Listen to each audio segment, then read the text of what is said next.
Oi, meu nome é Jaqueline, sou acadêmica de medicina e atuo como doula também. Hoje nós falaremos de um assunto muito especial que vai englobar vários tópicos, mas é dentro da amamentação. Então, tipos de mamilo, posições para amamentar e a famosa pega ideal para ter uma amamentação muito eficiente. Então, se você quer saber mais sobre isso, eu te espero depois da vinheta.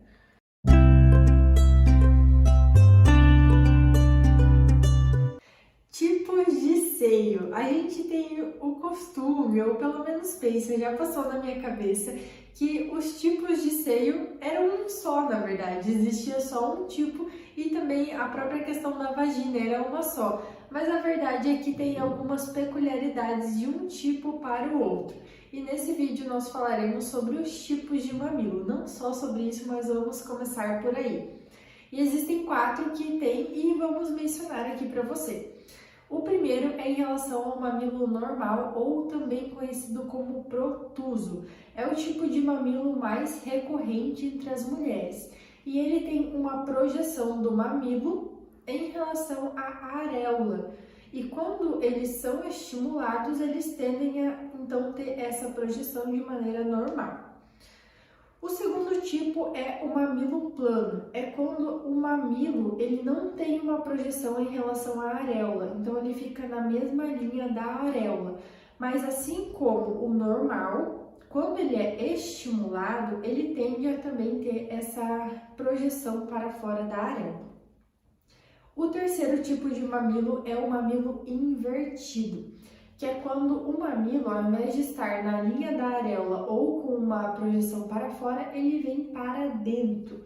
Esse é o tipo menos comum, mas que ele merece ter alguns certos cuidados diferentes, porque, por exemplo, durante a amamentação pode ficar alguns resquícios de leite ou até de uma inflamaçãozinha que tem na boquinha do bebê no mamilo. Então, quando ele voltar para o estado natural dele, pode ser que isso se acumule e gere processos infecciosos, inflamatórios. Então, por conta disso, talvez precise ter um cuidado um pouquinho maior em relação à higiene, por exemplo. O quarto mamilo é o mamilo comprido. A gente vai estar colocando imagens aqui, mas eu vou demonstrar também. Esse seria como se fosse o mamilo normal e esse seria o comprido. Essa parte é mais para fora. Claro que eu estou exagerando, mas seria mais ou menos essa a didática.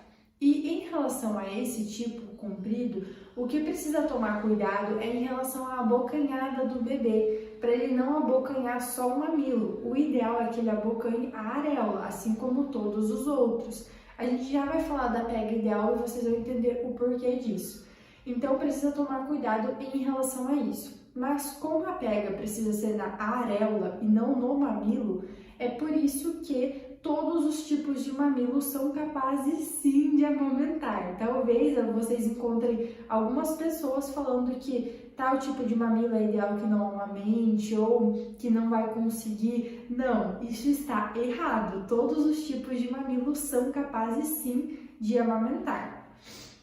E diante disso, talvez vocês podem ter uma certa curiosidade em saber qual é o tipo de mamilo que vocês têm. É claro que olhando a gente consegue ter uma ideia, mas o ideal é que vocês, na próxima consulta que vocês tiverem, caso tenham também o interesse, perguntem para o profissional que está acompanhando vocês qual é o tipo.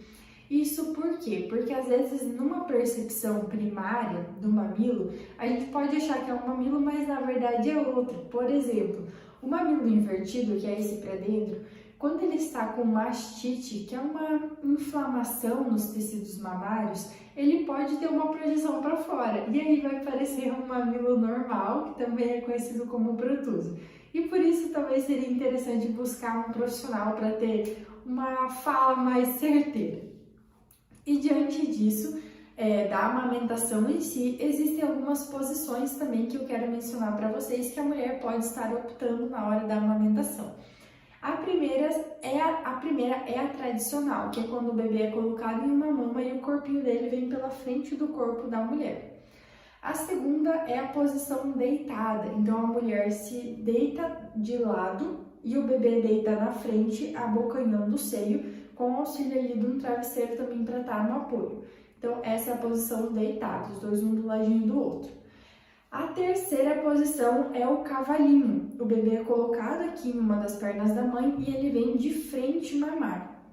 Então, ele vem com o rostinho pela frente. Só precisa tomar um cuidado em relação a essa posição quando o bebê for ficando maiorzinho, porque o ideal é que ele não fique tortinho para amamentar, visto que ele precisa estar reto para ter uma deglutição mais eficiente e não acabar, por exemplo, engasgando com o leitinho.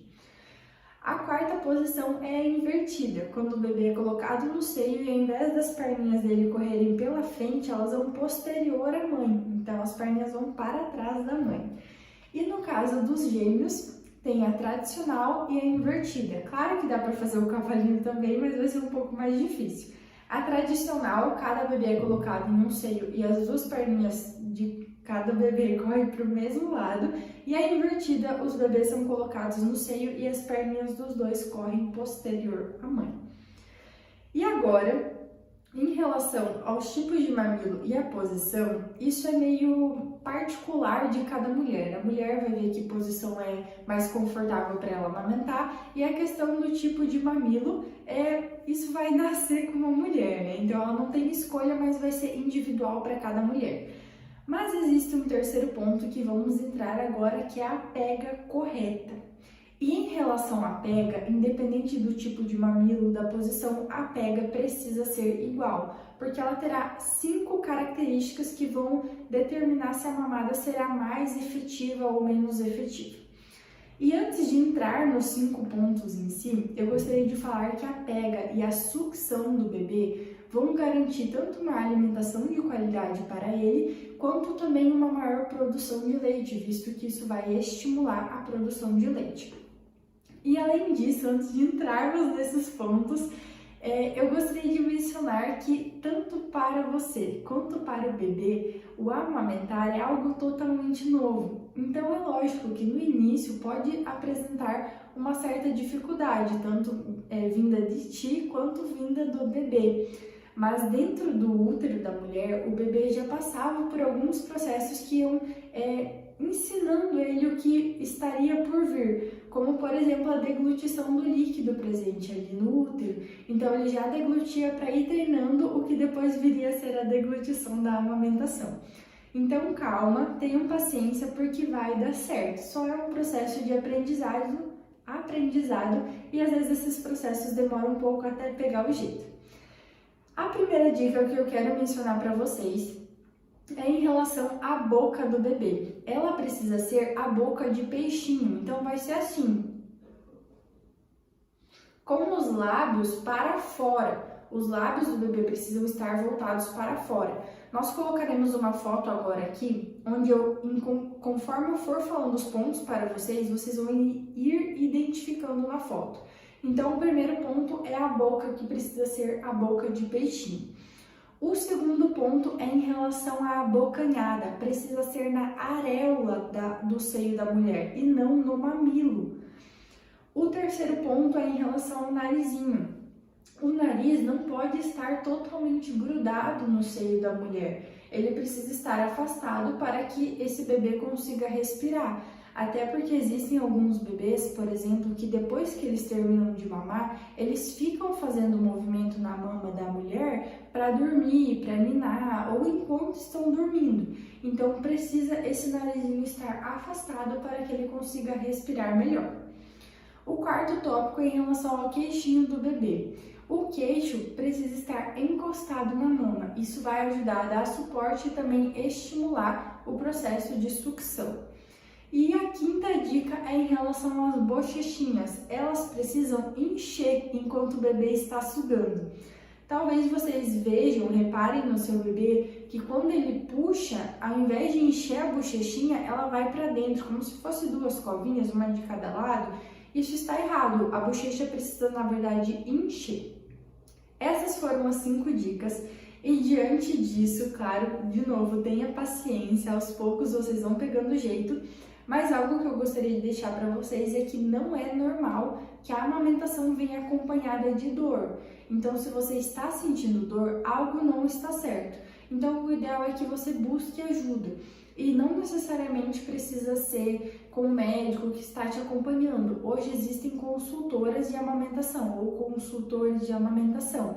Eu sou uma consultora de amamentação, mas também existem grupos específicos, como por exemplo, banco de leite ou até mesmo projetos dentro de hospitais públicos e privados que auxiliam no processo de amamentação.